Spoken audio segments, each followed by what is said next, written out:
Bienvenidos todos. En este video vamos a estudiar cuáles son los métodos para determinar experimentalmente las isotermas de sorción.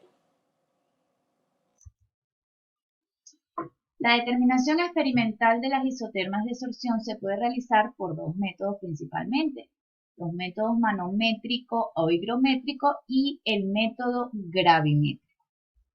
En el método manométrico o higrométrico consiste en la determinación directa de la presión de vapor del agua o de la humedad relativa de la interfase de un sólido de contenido de humedad conocido, mientras que con el método gravimétrico consiste en la determinación del contenido de humedad de la muestra después de que ésta ha alcanzado el equilibrio con el aire de humedad relativa conocido. Para este método gravimétrico tenemos dos técnicas: la técnica estática y la técnica dinámica. En estas clases vamos a dedicarnos a estudiar lo que sería el método gravimétrico.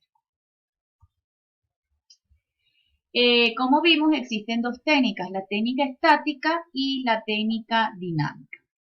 En la técnica estática, para determinar las isotermas, lo que hacemos es que se colocan las muestras del alimento en diferentes desecadores, como se muestra aquí en la figura, que contienen diferentes soluciones que generan un ambiente dentro del desecador con una humedad relativa conocida. Estas soluciones pueden ser soluciones de sales saturadas o soluciones de ácido sulfúrico, como veremos más adelante. Mientras que en la técnica dinámica los datos de equilibrio se obtienen haciendo pasar una corriente de aire a través de la muestra. La técnica estática requiere de tiempos muy largos para alcanzar el equilibrio, lo cual puede generar en él algunas modificaciones tanto en su estructura como el crecimiento de microorganismos y el enmohecimiento a partir de determinados niveles de humedad. Por su parte, el método dinámico disminuye en gran medida la duración del ensayo y se pueden emplear gases inertes. En esta lámina les presentamos una comparación entre las dos técnicas. Podemos ver desde el punto de vista del tamaño de la muestra.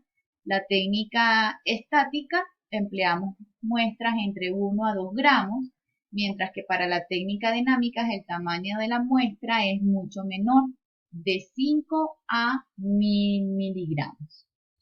Esto puede ser una ventaja o una desventaja. Al disminuir el tamaño de la muestra en el empleo de la técnica dinámica, favorecemos que se realice o se obtenga la isoterma en un tiempo mucho menor. Sin embargo, tiene el inconveniente de que para muestras muy heterogéneas, posiblemente en esa cantidad tan poca del material, no tengamos una muestra representativa de todo el material. Imagínense que queremos obtener la isoterma de una barra de cereal, entonces va a ser difícil en 5 o 100 miligramos poder obtener una muestra representativa que involucre toda la barra, que tenga el maní, que tenga las pasitas, que tenga el arroz inflado, etc. Desde el punto de vista del tiempo experimental, como podemos ver en la técnica estática, podemos tener un tiempo muy largo de semanas a meses, mientras que en la técnica dinámica puede reducirse a días o hasta horas, dependiendo del tipo de muestra. Desde el punto de vista del diseño del experimento, tenemos que para la técnica estática es menos flexible, valores de humedad relativa dependiente de las sales empleadas y de la temperatura, mientras que en la técnica dinámica es un método más flexible y valores de humedad establecidos por un programa de control. Obviamente en la técnica estática, como consiste en muestras que se meten en diferentes desecadores, no vamos a poder tener una variación de las actividades de agua que nosotros querramos, sino, como dice allí, va a depender de cuál es el valor de actividad de agua que me genere esa sal o esa solución o esas soluciones de ácido sulfúrico. Mientras que en la técnica dinámica, como es una computadora que generalmente maneja un software, que es el que me va a controlar cómo es ese flujo de aire que va a pasar con la muestra, entonces yo sí puedo determinar los valores puntuales de actividad de agua que yo requiero. el flujo de aire, entonces en la técnica estática es estático, en la técnica dinámica, como mencionamos, hay un flujo que pasa continuamente sobre la muestra y dependiendo de la proporción de aire seco y de aire húmedo que va sobre la muestra es que vamos a poder regular los valores de humedad relativa del ambiente, por ende de actividad de agua. La recolección de los datos en la técnica estática son datos discretos y son pocos porque, bueno, va a depender de la cantidad de sales saturadas y de desecadores que tengamos, mientras que en la técnica dinámica podemos recopilar muchos datos y casi que todos continuos porque todo se hace a través de un software. La dedicación, labor intensiva, requiere el peso de las muestras que se van a meter dentro de los desecadores, colocar las muestras dentro de los desecadores, sacar las muestras posteriormente para determinar la humedad, mientras que en la técnica dinámica, como vamos a ver más adelante, es una menor dedicación porque generalmente lo único que uno requiere es colocar la muestra dentro del equipo y después el equipo hace todo lo demás y determina tanto la variación del peso como los contenidos de humedad, como todo. Y bueno, obviamente la técnica estática implica menor costo, a pesar de que los desecadores son un poco costosos, pero bueno, nunca se comparará con un equipo tan sofisticado como los empleados para la técnica dinámica. En el laboratorio contamos con las dos técnicas, la técnica estática y la técnica dinámica, y a nivel de la práctica de laboratorio que se realizará en algún momento, trabajaremos con la técnica estática.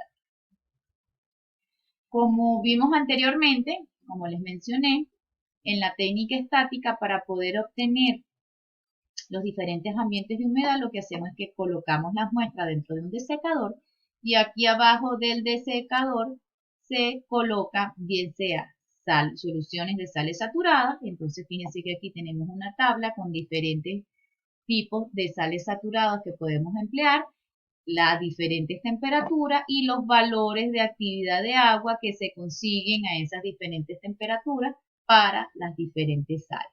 Así como existen soluciones de sales saturadas, también se pudieran emplear diferentes soluciones de ácido sulfúrico a diferentes concentraciones. Aquí tenemos la concentración del ácido sulfúrico, tenemos la densidad y tenemos cuáles son los valores de actividad de agua que se obtienen a diferentes temperaturas. Obviamente es mucho más o menos peligroso trabajar con sales saturadas, a pesar de que hay unas sales que pueden ser algo tóxicas, que con soluciones de ácido sulfúrico. Por su parte, en la técnica dinámica, como les mencioné, es un equipo, ¿ok? En el cual en ese equipo se coloca en una cámara la muestra, se pesa la muestra que está como en 5 a 100 miligramos y luego entonces tenemos el software del equipo que me permite a mí calcular acá si podemos hacer la isoterma de absorción, podemos hacer la isoterma de desorción y yo aquí puedo poner los valores de actividad de agua que yo quisiera. Yo pudiera poner valores continuos, 1, 2, 3, 4, 5, 6, 7, 8, 9, 10, o en este caso estamos colocando valores de actividad de agua similares a los que me dan la sal para poder hacer una comparación. ¿Okay? En esta técnica, entonces, se programan los valores de humedad relativa deseados, ¿ok? Se programa también la temperatura del ensayo, a qué temperatura quiero hacer yo el ensayo. Y el equipo me da, como se muestra allí, lo que sería la isoterma final, me la da graficada. Una de las ventajas que tiene también este equipo es que a nivel de software ella me da la variación de todos los parámetros. ¿Okay? Me da la temperatura, el porcentaje de humedad, me da el peso total y además me da un parámetro cinético K, cosa que no me lo da la técnica estática. Entonces podemos evaluar cuál es la cinética de los procesos de absorción o de desorción que están involucrados. Fíjense que allí entonces tenemos para un valor en la gráfica anterior, teníamos escaloncitos, cada escalón es un porcentaje de humedad relativa.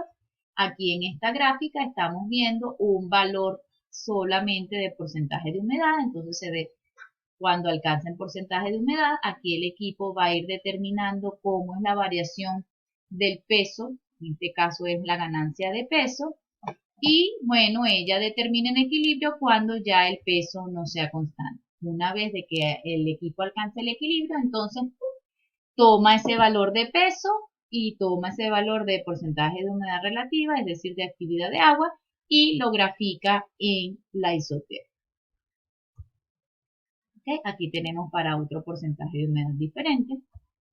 Y fíjense que me da desde el punto de vista cinético cómo es la variación para cada uno, ¿okay?, de los diferentes porcentajes de humedad relativa, que son los azulitos, cómo va variando el peso en el tiempo, que es lo que me va a permitir a mí, o que le permite al equipo calcular el parámetro cinético K, que ese parámetro cinético me da una idea de cómo es el proceso. Mientras mayor sea el valor de K, el proceso, ¿ok?, es mucho más lento. Entonces aquí tenemos un ejemplo de los valores de K para diferentes muestras de un concentrado proteico de suero de leche, que es el WPC, y mezclas de almidón con diferentes porcentajes de este concentrado proteico. Entonces vemos que para los diferentes valores de humedades relativas tenemos valores de K distintos, lo que me indica que la cinética involucrada, los procesos, no ocurren a una misma velocidad para todos los porcentajes de humedad relativa. En este gráfico lo que se presenta sería la comparación de los datos obtenidos por el método estático, los cuadritos negros, versus el método dinámico para diferentes muestras, ¿ok? Y se ve que hay una muy buena reproducibilidad entre las dos técnicas. ¿Okay? Aquí tenemos para otras muestras, esta es de 9% de almidón, de WPC, y aquí tenemos una tabla donde se compara entonces para un valor de actividad de agua determinado, cuáles, ¿ok?, los valores de contenido de humedad obtenidos para la técnica estática, para la técnica dinámica y cuál es el error absoluto. Y vemos que los errores involucrados son errores bastante bajos, lo que nos indica que hay una buena reproducibilidad entre los datos obtenidos por la técnica estática y por la técnica dinámica. Con esto terminamos este tema asociado a las isotermas de sorción. Muchas gracias.